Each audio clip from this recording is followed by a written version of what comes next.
Salam sejahtera, terima kasih karena bersama dengan saya di Nazilin Unity Channel. Saksi berkata, Rp38.000 masuk ke akaun Sinar adalah transaksi yang sah.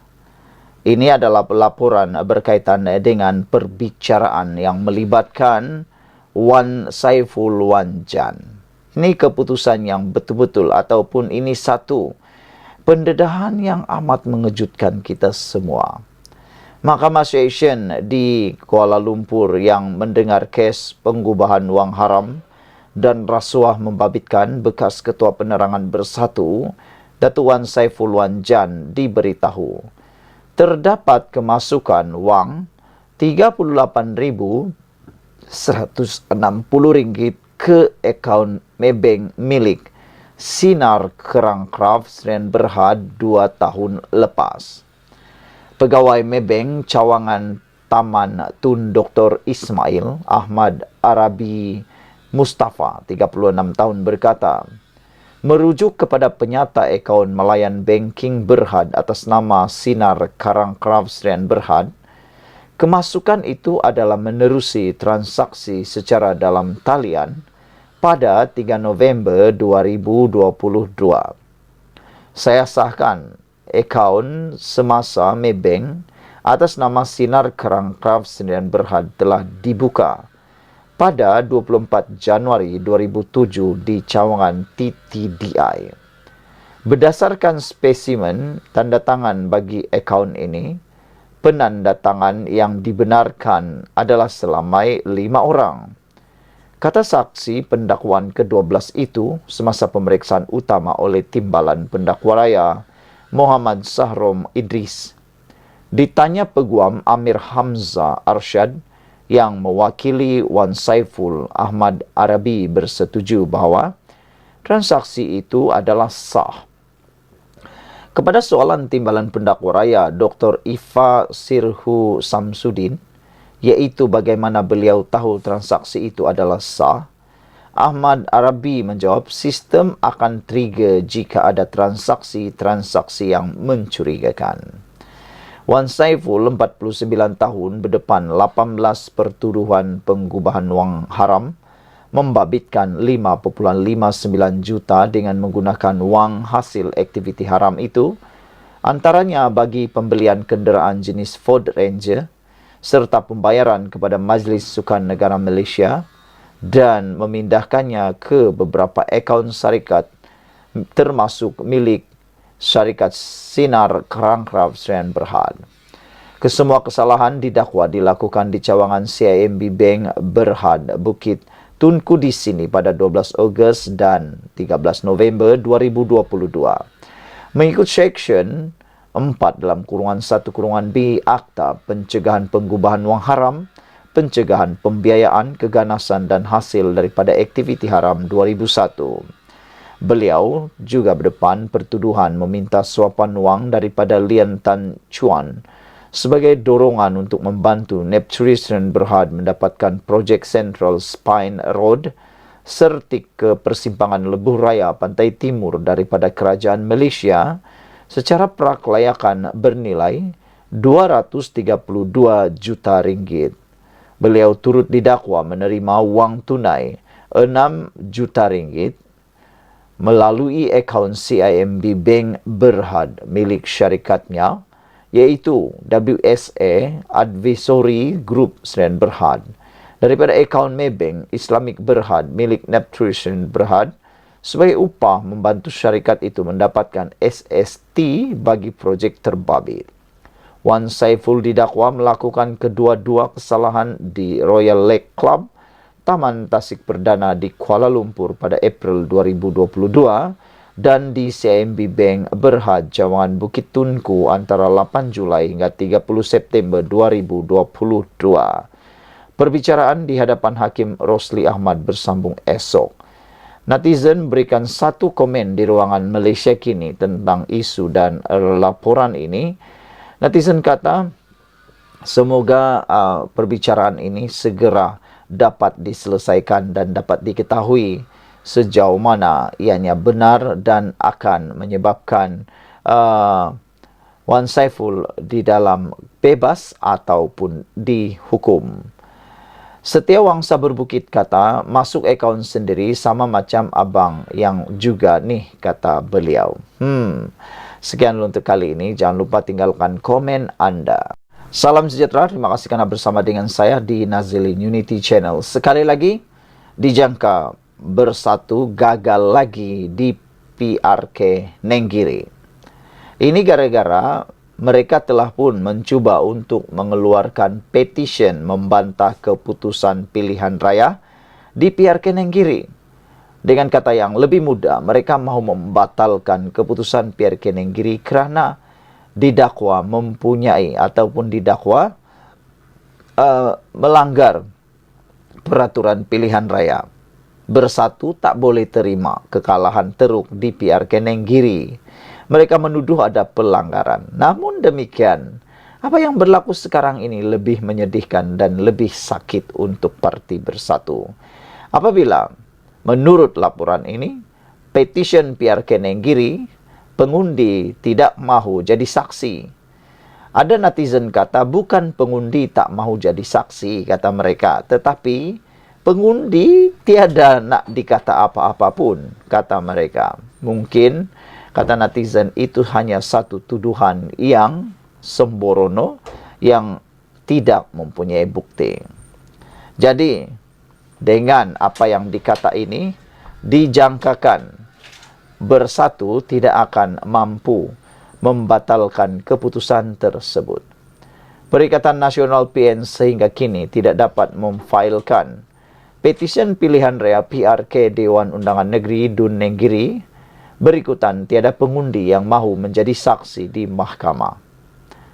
Pengerusi Bersatu Kelantan Datuk Kamarudin Matnur bagaimanapun berkata, pihaknya tetap akan berusaha untuk mendapatkan bukti berkenan. Dari manalah bukti itu mereka dapat, itu pun jadi pertanyaan juga. Dan siapa yang sanggup menjadi bukti pun nak menjadi pertanyaan juga. Kata beliau, masalah kita sekarang adalah untuk mendapatkan saksi bagi pembuktian. Semua orang tahu dan mereka pengundi sendiri pun kata terima duit. Namun mereka tidak mahu menjadi saksi. Itulah kan, hanya dengan cakap-cakap tanpa ada saksi, semuanya tidak akan berguna apa-apa. Siapapun boleh cakap, tapi nampaknya tiada yang sanggup menjadi saksi. Mereka BN pun pandai, kerana mereka tidak memberi duit berkenan kepada penyokong Tegar PAS atau Bersatu. Mengikut peguam, kita perlu pastikan ada saksi yang menerima sebelum memfailkan petition berkenan dan peguam kita masih berusaha mencari jalan, katanya. Beliau berkata demikian ketika ditemui selepas merasmikan Pesta Tanglung Kelantan di sini malam tadi. Media sebelum ini melaporkan PN sedang mengumpul bukti untuk memfailkan petition pilihan raya bagi mencabar keputusan kemenangan Barisan Nasional BN pada PRK Dun Nenggiri 17 Ogos lalu. Bukti itu membabitkan dakwaan BN merasuah dan mengancam pengundi sepanjang tempo berkempen selama 2 minggu. Pada PRK Dun Nenggiri lalu, Muhammad Azmawi Fikri Abdul Ghani atau juga dikenali sebagai Mawi 38 tahun merampas semula kerusi Nenggiri untuk UMNO dengan memperoleh 9,091 undi, menewaskan pencabarnya daripada Perikatan Nasional yaitu Muhammad Rizwadi yang meraih 5,739 undi. Dalam satu laporan berita yang lain, nak kumpul bukti bukan mudah sebab tak semua berani, kata pengerusi Bersatu Kelantan. Sekian dulu untuk kali ini. Jangan lupa tinggalkan komen Anda. Salam sejahtera, terima kasih karena bersama dengan saya di Nazilin Unity Channel. Dipetik daripada mykmu.net, isunya ialah Piagam Madinah yang dianjurkan Nabi menyatukan penduduk. Versi Hadi pula melagakan kaum. Panas, pasti panas. Ikuti terus tulisan dan ulasan ini. Menteri Dalam Negeri Saifuddin Nasution Ismail menyifatkan pimpinan PAS hari ini menyimpang jauh dari perjuangan asal yang diasaskan tokoh-tokoh terdahulu seperti Profesor Zulkifli Muhammad, Burhanuddin Al-Helmi, dan Nik Abdul Aziz Nikmat. Katanya, identiti Presiden PAS ketika ini kini Abdul Hadi Awang sinonim dengan politik kebencian dan menyemarakkan fenomena takrif atau takfir, mengkafirkan orang lain di negara ini, katanya. Pemimpin PAS sering mendakwa diri mereka sebagai ulama yang mengikuti kerajaan Hidayah, dan Hadi Awang mengkritik kerajaan perpaduan Madani sebagai kerajaan Ibia. Bagaimanapun, usaha kerajaan Madani meningkatkan ekonomi negara untuk membantu rakyat terbukti berhasil. Manakala cubaan lemah PAS merosakkan kepercayaan pelabur, menunjukkan perjuangan politik yang hipokrit dan berlandaskan fitnah, katanya lagi. Dia berkata demikian merujuk ucapan Abdul Hadi pada Muktamar PAS ke-70 baru-baru ini yang mendakwa kerajaan perpaduan seperti meneruskan agenda sebagaimana golongan munafik pada zaman awal Islam di Madinah. Menurut Saifuddin, fakta sejarah menunjukkan Madinah diperintah oleh Nabi Muhammad dan para pengikut baginda yang beriman dan bukan golongan munafikun. Oleh itu, perbandingan antara kerajaan perpaduan hari ini dengan golongan munafikun di Madinah adalah tidak tepat dan mengelirukan. Dari sudut agama, adalah tidak wajar untuk menuduh sesiapa sebagai munafik, kerana keimanan seseorang hanya diketahui Allah, dan kita sebagai manusia tidak mempunyai hak atau kemampuan untuk menilai keimanan orang lain, tegasnya. Menurut Saifuddin, cacian, kebencian, dan angan-angan inilah yang dihidangkan pemimpin-pemimpin PAS dalam ucapan dan resolusi-resolusi mereka pada Muktamar PAS ke-70. Sementara Rasulullah telah mewujudkan piagam Madinah untuk menyatukan semua penduduk Madinah dan mengisytiharkan yang Islam dan bukan Islam sebagai satu ummah, Hadi Awang sentiasa bertindak sebaliknya dengan melaga-lagakan antara rakyat berbagai kaum dan antara rakyat berbagai agama, katanya lagi. Sementara Rasulullah menyampaikan risalahnya dengan mau'izah dan hikmah, Hadi Awang didorong kebencian dan kemarahan dan membudayakan caci cerca, herdik mengherdik dan memaki hamun dalam PAS, kata beliau lagi.